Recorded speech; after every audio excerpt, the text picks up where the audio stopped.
My name is Christina. Welcome to the Minadas Talk Show. Today we join with our first guest, June Allen and Mahama Kamara. She is the founder and the CEO of a soap called Connoisseur. And then June Allen, she is a motivational speaker, an empowerment speaker. How are you? I'm great. I'm good. Did you find your way here okay? We did. Yeah. Okay, that's great. Okay, Mahawa, can you tell us about your soap? Yeah, so I run an organic soap company called the Soap Connoisseur. We are a specialist toiletry company and we make soaps and body care products. Okay. So we base everything around organic soap making and organic product making. So everything's formulated and made by hand. And our soaps are good for people with eczema, problem skin, or if you're just looking for a good, bar of soap or good body product to take care of your skin and not dry you out. So yeah. So what inspired the soap?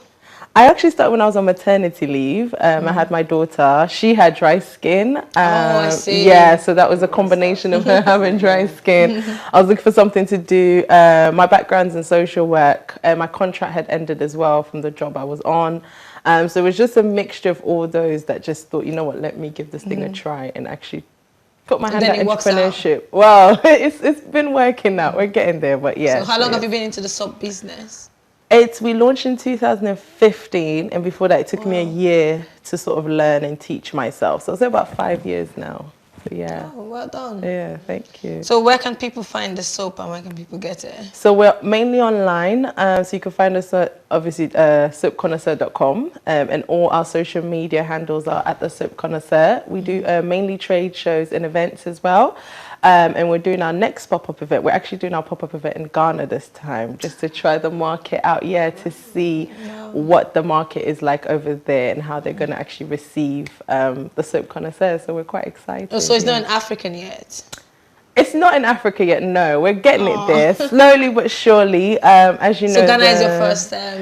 yeah, it's our prototype market to see. We really want to go into the Nigerian market. Obviously, we've got some, maybe do a lot more due diligence, with that market to see. But we definitely know that the African market is a massive market. So after Ghana, what plans have you got? That's a good question. I'd definitely say we're more focused on the manufacturing side of things. So we are going to just basically strengthen what we are doing now, making sure everything's working, still building our structure. And we're looking to just expand the business. Sort of slow growth, but steady growth. Yeah, is what we're looking at. So, yeah. Okay, well done. So June Allen, you are, according to your social media, you are helping Black women heal from self-hate with racial sobriety. Tell us about it. Okay, racial sobriety. Sobriety. So yeah. So the whole term racial sobriety is linked to addiction and 12-step recovery. My background is addiction, and I've been in recovery from addiction to several things, mainly kind of addictive relationships, dysfunctional relationships and stuff like that. And so the whole thing around empowering Black women to heal with racial sobriety is about healing from the inside out. Okay. What I did was I took all the things that I learned from my own experience and what I learned about addiction and stuff like that, and I kind of put a cultural spin on it because we're still living under the system that is racist, which means a lot of us are getting abused still, consciously and unconsciously. So I used all of that stuff to help people understand why they don't like themselves, why we hate ourselves, what does that look like, because it shows up in people differently. People mask. Especially Africans, they hate themselves a lot. Yeah, well, I think a lot of Black people hate themselves because that's what the system wants us to do. The system wants us to hate ourselves. So, and it shows up, everybody deals with that type of pain differently. So whether it's drink or drugs or relationships or gambling or shopping or whatever, there's different ways that it shows up. But underneath all of that, I learned that underneath a lot of that is pain, the vulnerability of what it means to be a Black person living under the system of racism. So I used all the stuff that I learned and, I created a platform. I just started talking to a lot of women about it, and more people kept coming to me to ask me questions and stuff about it. And I just started talking a lot more publicly about it. You know, I didn't really want to do it. You know, I was like, I don't want to do that. So that was how you become inspirational speaker? Yeah. And, okay. Well, just a speaker, and I do workshops. I run a monthly book club. Yeah, I do monthly book club. We're going to Ghana as well, and we're hosting our first. That's why I said that when you said Ghana. We're hosting our first women's retreat, Black Women's Retreat, in November.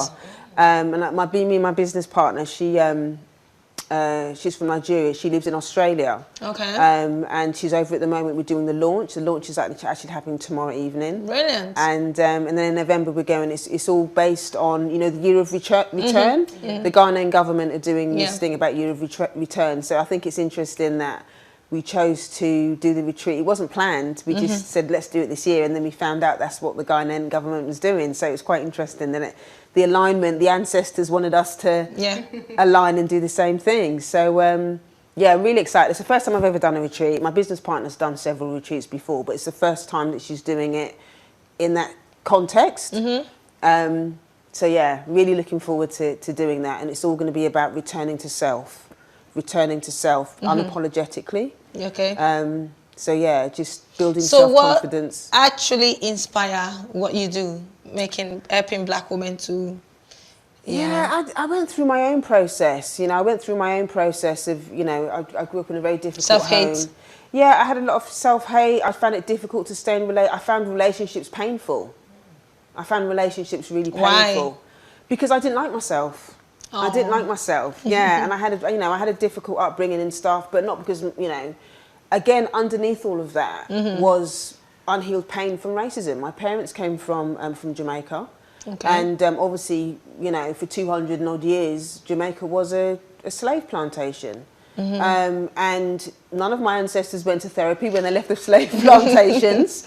So, you know, in that context, the pain that they went through just got passed down. And so, you know, just from the women that I've worked with and my own experience, I understood why, you know, a lot of the parents of my parents' generation didn't have the tools to raise children in a way that was, they did the best that they could, but a lot of us are still in pain about a lot of these things that we experience. So, you know, I went through a process of understanding that my parents were also victims of racism, but also going through the process of actually what happened to me as well. So what actually happened to you? Can you tell us a little bit about the story? How long is the show? A little bit, just a little bit, because you said about your pain. What is this pain? What was this thing you actually, you know, going through that makes you have self-hate? Okay, so let me give you one example. I mean, in the Black community, it's very common for parents to hit their children. As an example, it's very common for parents to hit their children, but that is not. I believe that is something again that was passed down through the generations. My parents and their parents and the parents and so on and so forth. They're doing what the slave master ultimately did to them on the plantations. Okay.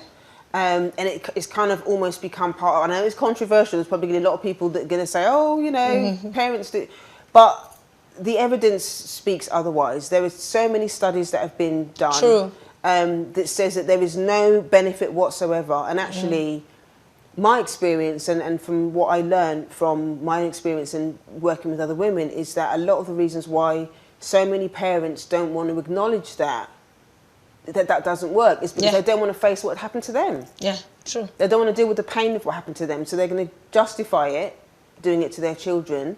You know, and I think it's a trauma response. Again, it's something that's been passed down from the slave plantations, and it's hard for us to let go of it because, you know, it's something that they don't want to look at in themselves.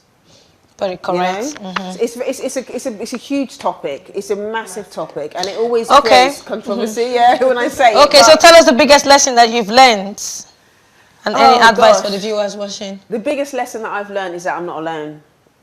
I'm not alone in this, and that's why I started sharing so honestly. There are so many other women out there that are going through the same thing. That's true anyway, that feel, you know, that they're by themselves, they feel ashamed, I can't really talk about it, or they're scared to talk about what their parents did to them because people are going to say things, or they're going to say, oh, I got hit, and it was, you know, people just, so they keep quiet. They keep quiet about a lot of that stuff.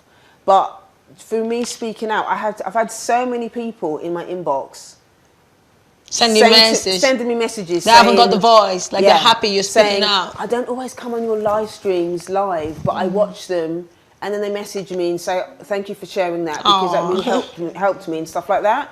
So I've learned to, even though sometimes it's hard to speak out, because I don't expect everybody to agree with everything that I say, but sometimes there is backlash, and people sometimes find it hard, to hear somebody else speaking out. And also, I don't say this stuff to kind of disrespect my family or anything like that. Obviously, I don't want to hurt them, but at the same time, to help others. The truth, I'm doing it to help others and to know that they're not alone and that there is help out there. But that's how people give up easily and commit suicide, because they think they're alone. Because it's all, But you speaking out is actually helping, because, encouraging them. And that's why I do it. That's why I speak so openly and why I speak so honestly about my own journey, even though it's difficult. And we can't heal by ourselves. That's the lesson. I can't heal by myself. You're not alone and you can't do it by yourself. So stop trying to do it by yourself. You can't. But there are communities of us out there. There's a lot more black women out there. There are black therapists. There are trauma therapists, massage therapists. Just speak to one of them. Send the message. Yeah. There was honestly, one of the reasons why I created the platform that I did is because I don't know any other black women that are talking about addiction and healing in the context that I speak about it. That's why I do what I do, because not a lot of people really talk about it, and probably the reason why you contacted me to come on the show. But yeah, so I do it because it needs to be. It's very rare, though. It's very rare, like helping black women heal from self-hate and racism. It's very rare because we know not everybody. We hate ourselves. We know we hate ourselves, but who's talking about what to do about it? And it's a shame, because if we come together, so much we can conquer. So that's why, it's a shame we black people can actually support ourselves and come together and but they can't come together until I do the work. Which is why I speak about what I do, because people talk about we want to come together, but then put your hand up if you want to do the work. I know. And no one. Everybody wants black people to come together, but who wants to do the work? The work is hard work. Yeah. It's possible, but you need to be courage. You have courage. Confidence. You need. Well, you don't always have to confidence. You got to be willing. If you're willing, you haven't got the confidence. You won't. You need the confidence as well. Because I didn't have any confidence when I started. I had no confidence when I started. But not everyone is like you. Remember? Not everyone is like you. I was a little something. But I don't know. I think it's an ancestral spirit. You had the confidence you never knew you had. Trust me. Because you need the confidence to be able to come out and speak out. Without the confidence. Yeah, it does. But this is 9 years down the road, This is 9 years down the road. Okay. So I've been doing it for a long time. Well done. Wow. Yeah. Keep doing what you're doing. Keep empowering black women. We need a lot more people like you. Well done. Thank you. So we'll have a topic today. And the topic is social media and self-doubt. So how could parents help kids resist the pressure created by hurtfully created social media feeds? Kids are growing up with a lot of anxieties and less self-esteem these days. So what could parents do to resist their kids? Do you want to go first? That's a good question. I've got a 6-year-old, so I definitely think about. She's a girl as well, so you can see it from now. So I'm very aware of the issues around that, but I really just reassure her every day. I don't know, and I think you have to build your children up as to how you want. At the end of the day, they don't know who they are, and so you either tell them who they are, or the world is going to tell them who they are. So I don't really believe in this. It's a society. I really don't believe that. My background's in social work, so I've worked with children. So you know how it works. Exactly. So I think I know how it works. So you really, really have to really get in there, because if you're not in their ear, then somebody else is. Good. So I think it's really, and talking to them, ask them what they think. I mean, I ask my 6-year-old. Having personal relationship. Yeah, personal relationship. Really talking what do they think about things. I ask my daughter what she thinks about business. Any different topics we ask her, so she knows that her opinion is valuable as well, and that what she says actually matters, and that I listen to some of what she's saying. So it's really that communication with them, and then we ourselves, because sometimes I think because we ourselves are caught up on social media, so it's almost like a overspill of that. So you have to rein it back sometimes. So I do this thing, if she wants to ask me a question, I physically put the phone down and like look at her in the face and talk to her. So she's very good. You understand? So that she knows, not with the phone in my hand, like, you know, kind of thing. So I think it's just being aware of it. I think you have to be aware of it. I think you have to stand your ground and say, okay. As a parent, and have that personal relationship one-to-one with your child. Yeah. I think it's very important to have to build the relationship part up with the child, to talk to them, ask them questions. They might be wrong, but it's also allowing them to know that this is a safe space. This is a free, like this home is a free environment. So you can say how you feel, you can express yourself and things like that. And actually that. But not really everything they say on social media they should believe. Yeah, because she doesn't need to compare herself with anybody. So if I start telling her from now, I mean, luckily mine's 6, so I've got a bit of time where I can really start telling her like, you are, like, be yourself kind of thing. And it's okay to be yourself, whether, you know, accept yourself for who you are. So I think it's just that conversation, That's not an easy question. I know. So June, Alan, what is your view? I mean, I'm just sort of echoing what you're saying. I think it has to come from inside the home, because at the end of the day, we have no control over social media. I think a lot of people think, okay, well, I'm just not going to give my child a phone. I'm just not going to. You've got no control over social media. You know, what you see. It's going to happen. So I think it's about building the self-confidence at home and being an example. You know, not just. And also giving it a cultural context as well, because they are going to have a view about, you know, if they're the only white person in their class, or sorry, the only black person in their class, or, you know, how do they feel about their hair? Is it, you know, is there cultural context? Is that celebrated in the home?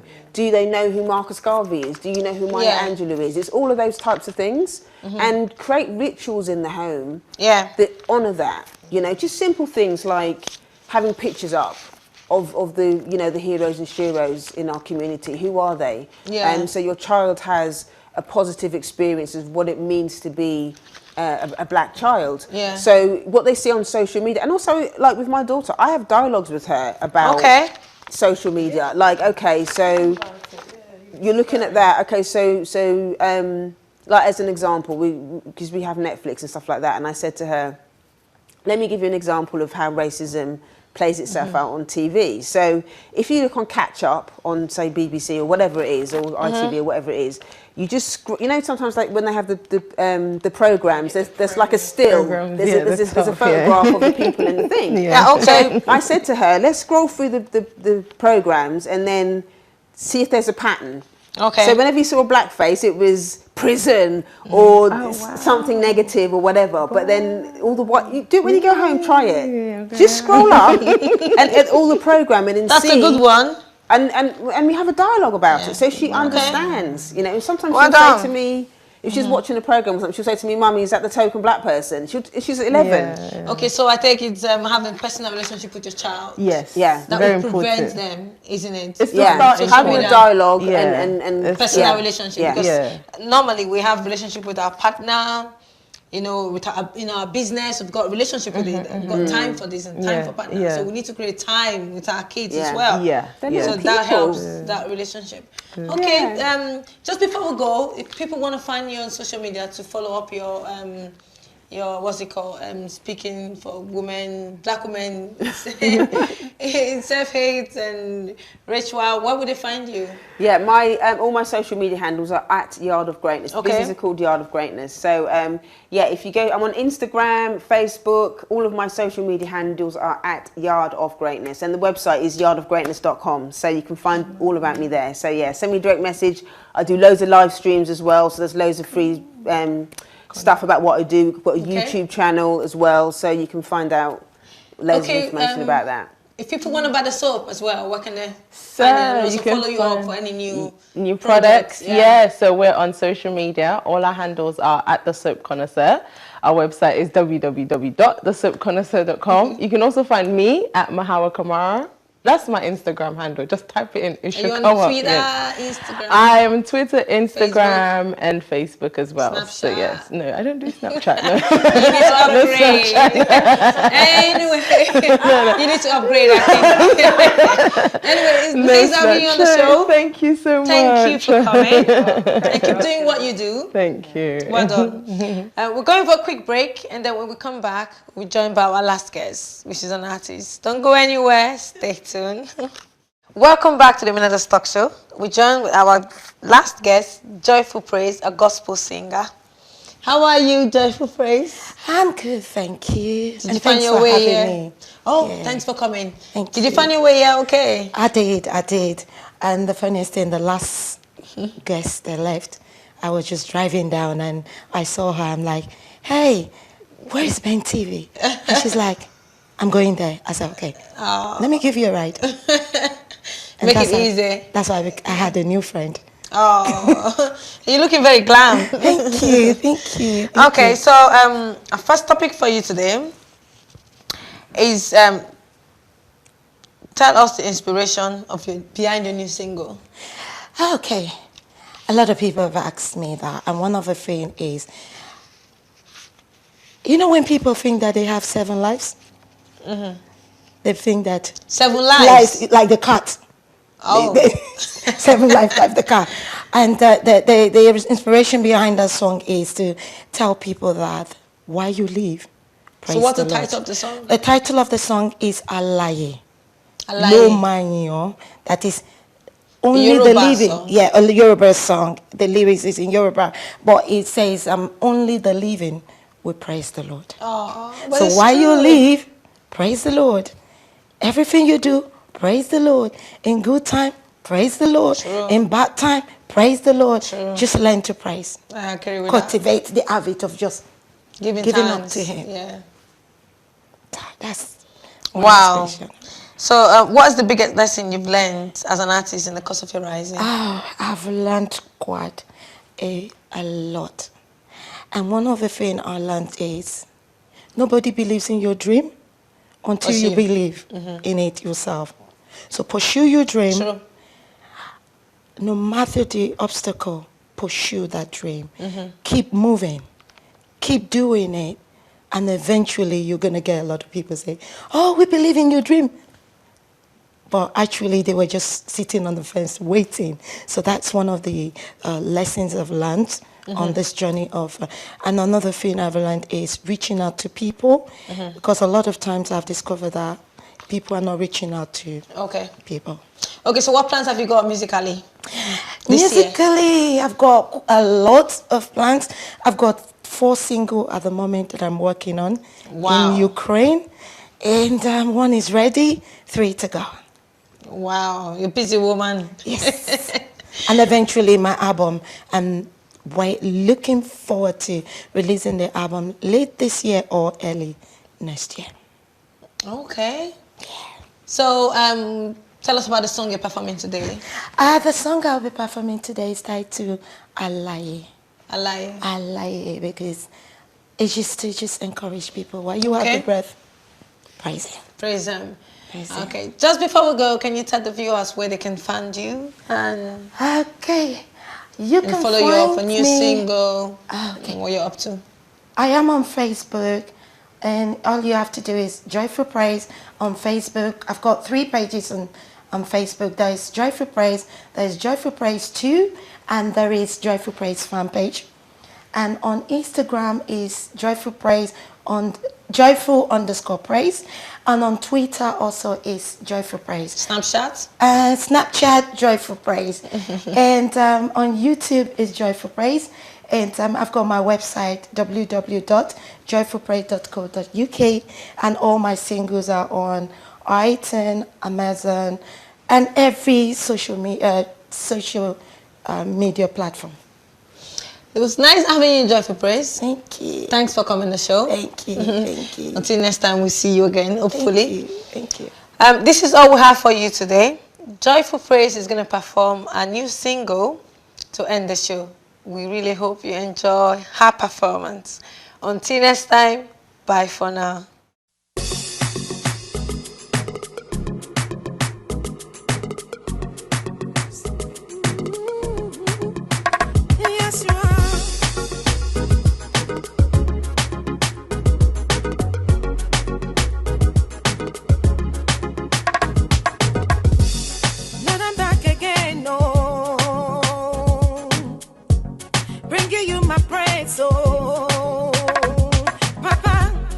You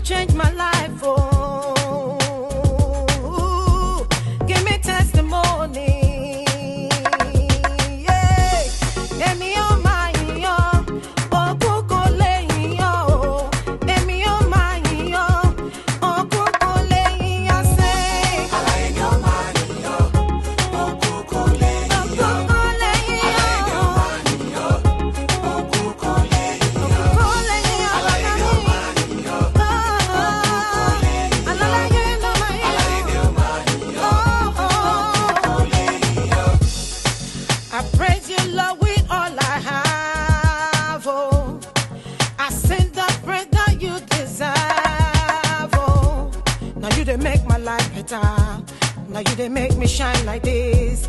This your love I can't deny. If they chase me all around, even my friends they ask me why. Why my light they shine like this? That's the waiting I go do. I go give you glory.